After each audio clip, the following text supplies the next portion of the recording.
মানুষ যদি আপনাকে গুরুত্ব না দেয়, মানুষ যদি আপনাকে অবহেলা করে, মানুষ যদি আপনাকে ভ্যালিউ দিতে না চায়, যত্ন করতে না চায়, মূল্যায়ন করতে না চায়, সেক্ষেত্রে আপনি কি করতে পারেন?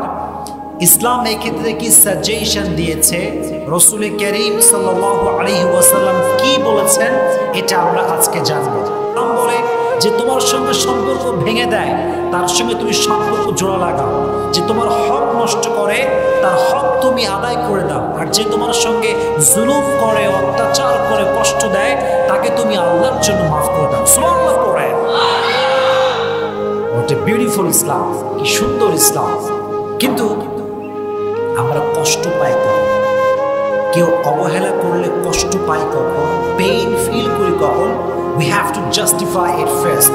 এটা আগে জাস্টিফাই করতে হবে। দেখেন, মনোযোগ দিয়ে শুনবেন।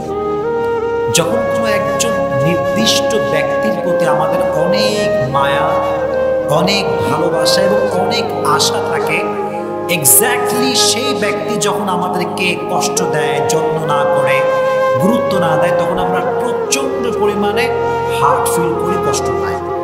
So firstly, you have to overcome the illusion and expectation from him.